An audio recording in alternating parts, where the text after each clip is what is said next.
آپ نے سنا ہوگا کہ یہ جو تراویح کے اندر ہر رمضان میں مسلمان مسجدوں میں اور اپنے گھروں میں قرآن کے سننے سنانے کا نظام بناتے ہیں. بھائی ادھر آ جاؤ اکرام بھائی، ادھر آگے آ جائے کہ ادھر کونے میں جگہ ہے. یہ اللہ کے نبی صلی اللہ علیہ وسلم کی سنت اور ان کا طریقہ ہے. ہر رمضان میں جبریل امین تشریف لاتے تھے اور اللہ کے نبی علیہ السلام کے ساتھ قرآن کریم کا دور کیا کرتے تھے. اللہ کے نبی خود قرآن سنایا کرتے تھے. تو یہ اللہ کے نبی علیہ السلام کی اہم سنت ہے. اللہ کا انعام ہے کہ اس سنت میں ہم جیسے گنہگار بھی شریک ہوئے اور یہ سنت کی تکمیل ہو گئی. اللہ اس کو قبول کر لے.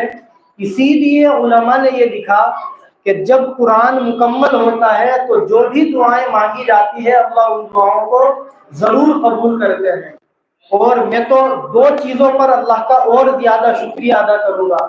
پہلی چیز تو یہ کہ الحمدللہ ہماری اس مسجد کے اندر صرف تراویح میں قرآن پڑھا نہیں جاتا، بلکہ قرآن کریم تراویح کے اندر جو ہم پڑھتے ہیں، جب سے میں نے یہاں نماز پڑھانی شروع کی 7ویں مرتبہ یہ میری محراب ہے، اور ہر رمضان میں ہم جو قرآن پڑھتے ہیں اس کی روزانہ تفسیر بھی کرتے ہیں. یعنی خلاصہ بیان کرتے ہیں کہ آج ہم نے جو قرآن کریم تراویح میں پڑھا یا سنا ہے، اللہ تعالیٰ اس میں کیا فرمانا چاہتے ہیں، کیا پیغام دینا چاہتے ہیں، اور آپ سب بھائی اس میں شریک ہوتے ہیں. اس پر بھی ہم اللہ کا جتنا شکریہ ادا کریں وہ یقیناً کم ہے.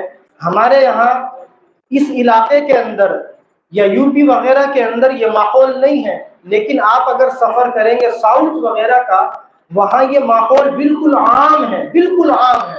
یعنی وہاں مسجدوں کے اندر باضابطہ بڑے بڑے علماء کو وہ لوگ دلی سے یو پی سے بلاتے ہیں، دیوبند سے بلاتے ہیں، اور وہ علماء روزانہ تراویح کے بعد میں قرآن کریم جو پڑھا یا سنا جاتا ہے اس کی تفسیر کرتے ہیں.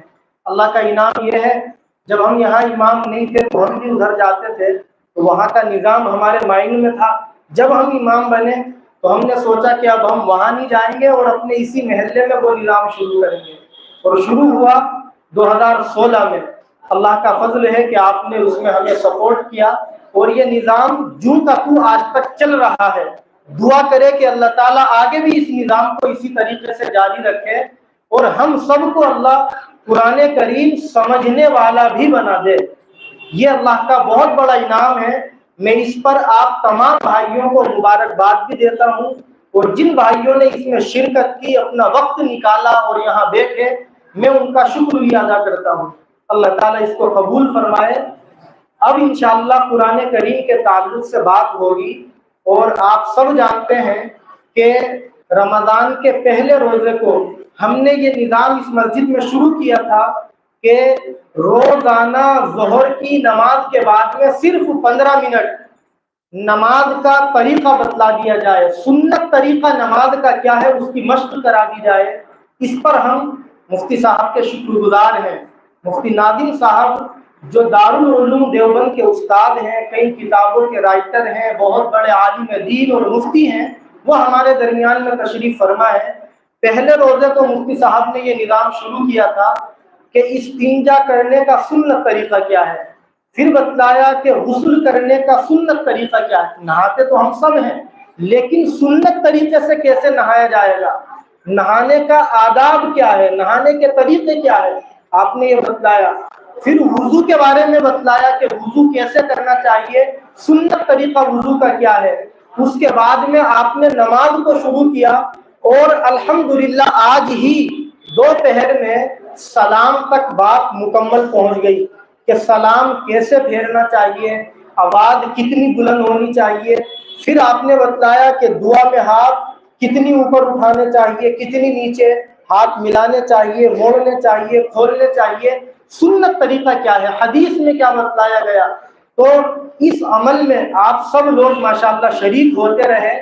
مجھے آپ یہ کہنے دیجئے کہ اس محلے کے اور بلکہ دوسرے محلوں سے بھی جو لوگ یہاں اول وقت میں نماز ہوتی ہے وہ آتے ہیں، انہوں نے بتلایا کہ آپ نے جو یہ حنیفہ مسجد میں نظام شروع کیا رمضان کے مقدس مہینے میں، یہ نظام ہم نے کسی اور مسجد میں عام طور سے نہیں دیکھا.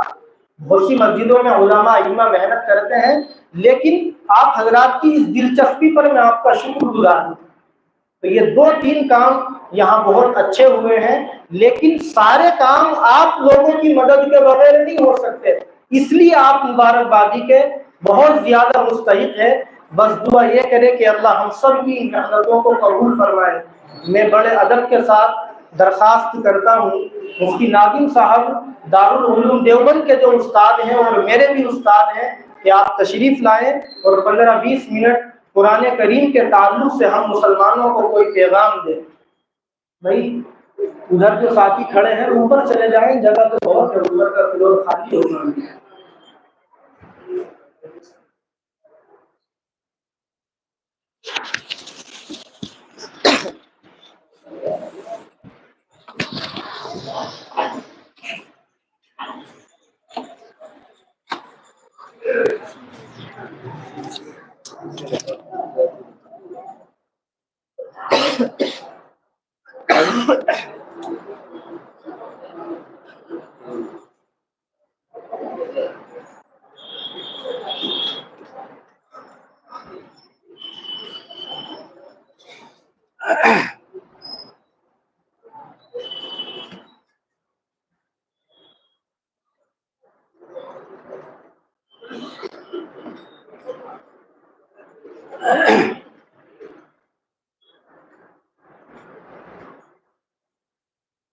بسم اللہ الرحمن الرحیم، الحمد للہ رب العالمین، والصلاة والسلام على سید الانبیاء والمرسلین وعلى آلہ وصحبہ اجمعین،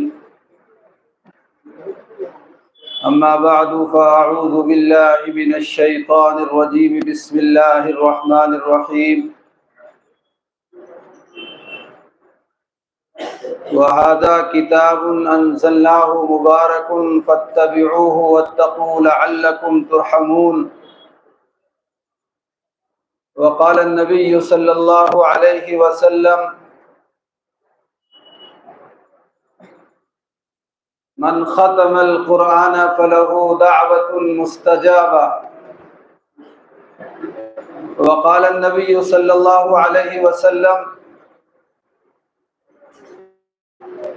إن الله يرفع بهذا الكتاب أقواما ويضع به آخرين۔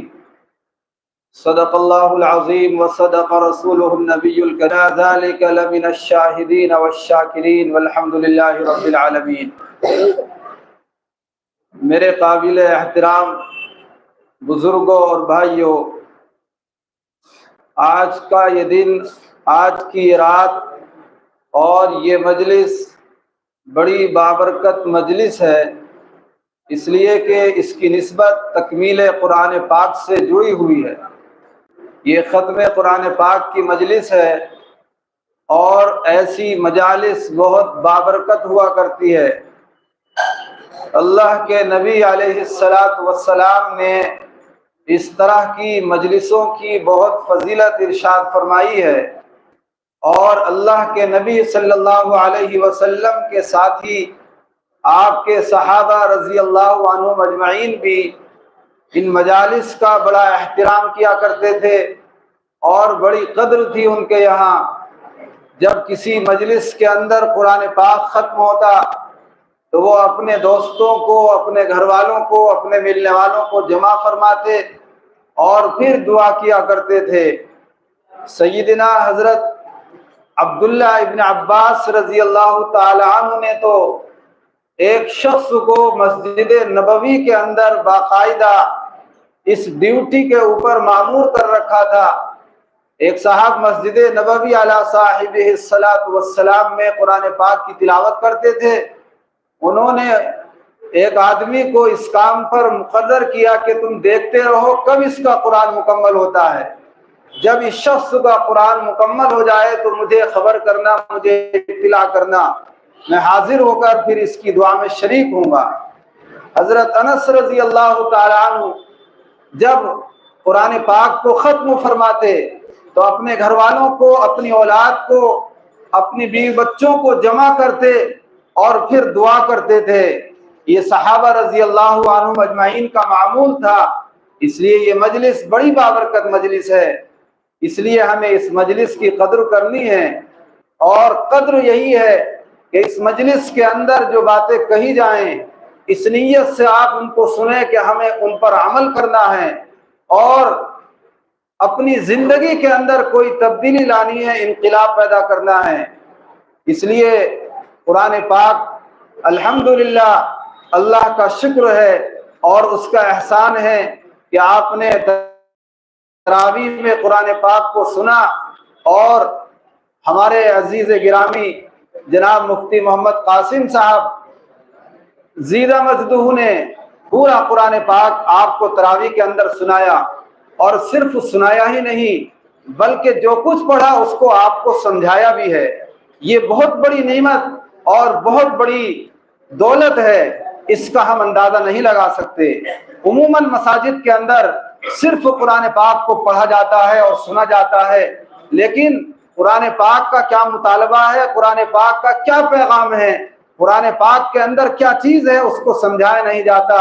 آپ کو اس نعمت پر اللہ کا شکر ادا کرنا چاہیے اور اپنے محترم امام صاحب کی عظمت اور ان کا شکر ادا کرنا چاہیے، ان کی قدر کرنی چاہیے کہ اللہ نے آپ کو کتنے اچھے اور کتنے جید عالم دین عطا فرمائے ہیں۔